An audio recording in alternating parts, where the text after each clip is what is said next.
Praise the Lord. Hallelujah. அந்த காலவேளையில் உங்கள் யாவரையும் இயேசு கிறிஸ்து நாமத்தில் வாழ்த்துகிறேன். பிரியமானவர்களே, கர்த்தருடைய வார்த்தை ஆசீர்வாத மன்னா மூலமாக மீண்டும் உங்களை இந்த காலவேளையிலே சந்திப்பதில் மகிழ்ச்சி அடைகிறேன். கர்த்தர் உங்களுக்காக இந்த நாளிலும் கூட பேசுகிற தீர்க்கமான வார்த்தை பார்த்து நாம் ஜெபிக்க போகிறோம். தேவனுடைய வார்த்தை ஒருபோது வெறுமையாக திரும்பாது, உங்களை நிச்சயம் சந்திக்கும், உங்களை விடுவித்தருளும். நிச்சயமாகவே நீங்கள் அந்த வார்த்தையின் மேல் விசுவாசத்தோடு கூட நீங்கள் காணப்படும் பொழுது உங்கள் வாழ்க்கையில் அது பெரிய காரியங்களை செய்யும். சங்கீதங்களின் புஸ்தகம் 106 சங்கீதம் 11 வசனத்தை வாசித்து பாருங்கள்.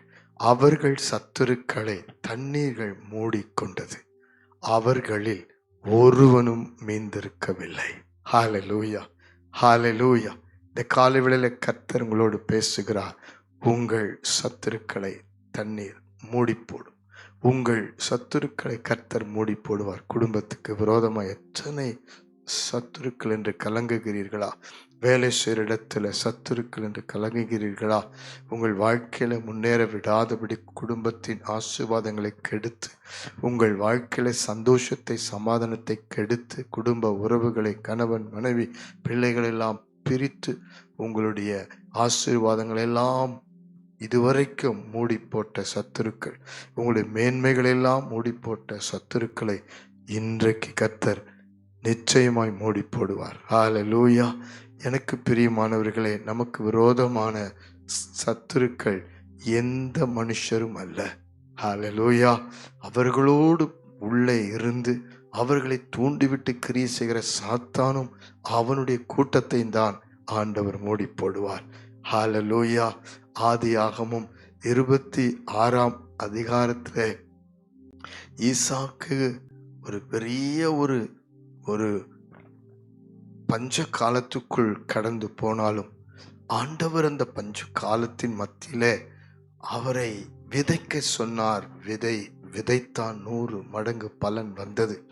ஆனால் அந்த தேசத்தில் இருந்த ஜனங்கள் பொறாமை கொண்டு ஈசாக்கு வேலைக்காரர்கள் தோண்டின துறவுகளை, கிணற்றையெல்லாம் மூடி போட்டார்கள். ஆனால் அந்த கிணறுகள் எல்லாம் தகப்பனுடையது. ஆபிரகாம் காலத்திலே தோண்டப்பட்டது. உங்களுக்கு உண்டான ஆசீர்வாதங்கள், உங்களுக்கு உண்டான மேன்மைகள், உங்களுக்கு சொந்தமானதை சத்துருக்கள் ஏதோ ஒரு வழியிலே மூடி போட்டிருக்கலாம். மண்ணை போட்டு மூடினார்கள் என்று வேதம் சொல்லுகிறது. ஆனாலும் பாருங்கள், கர்த்தர் அதை திரும்ப தோண்ட செய்தார். ஹalleluya. நீங்கள் மீண்டுமாக அதை தோண்டும்படி ஆண்டவர் கிருபை செய்வார். மீண்டுமாக அந்த பழைய அந்த ஜெப வாழ்க்கை, விசுவாசம், அன்பு, அபிஷேகத்திலே மறுபடியும் சத்துருக்களை மேற்கொள்ளுகிற பலத்தோடு கூட எழும்பச் செய்வார். ஆனால் பாருங்கள், அந்த மூடி போட்டதை ஆண்டவர் ஆசீர்வாதமாய் மாற்றி இன்னொரு பக்கத்திலே ரகபோத்தை கொடுத்தார்.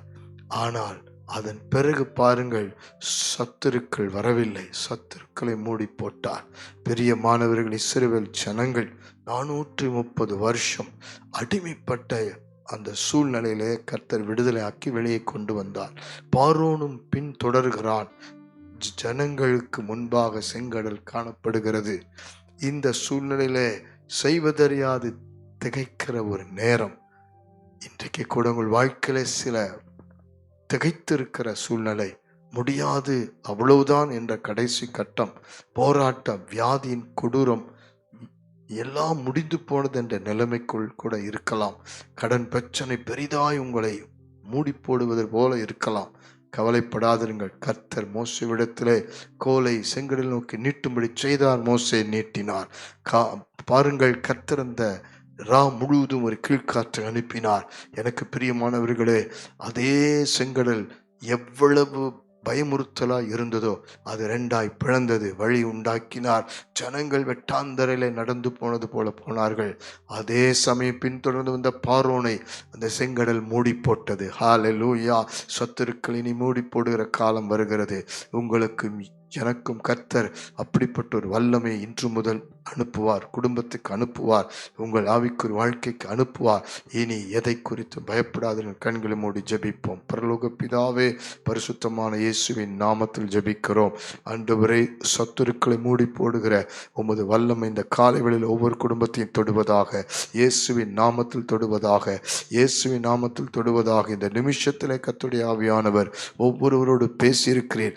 ஒவ்வொருவரை குறித்து தேவனுடைய திட்டம் பெரிதாக இருக்கிறபடினால் இவர்களையும் இவருடைய குடும்பங்களையும் இவருடைய ஆசீர்வாதங்களை மேன்மைகளை மூடி போட்ட, இதுவரைக்கும் மூடி போட போராடுகிற அத்தனை சத்துருக்களையும் நீர் இந்த நிமிஷத்தில் உடைய வல்லமினாலே மூடி போட்டு செயலெடுக்க பண்ணி இவர்களை விடுவிக்கிறதற்காய் ஸ்தோத்திரம். வாலிப பிள்ளைகளை விடுவிக்கிறதற்காய் ஸ்தோத்திரம். இவருடைய சம்பாத்தியங்களை விடுவிக்கிறதற்காய் ஸ்தோத்திரம். சுக பலன் ஆரோக்கியத்தை விடுவித்து ஆசீர்வதிப்பதற்காய் ஸ்தோத்திரம்.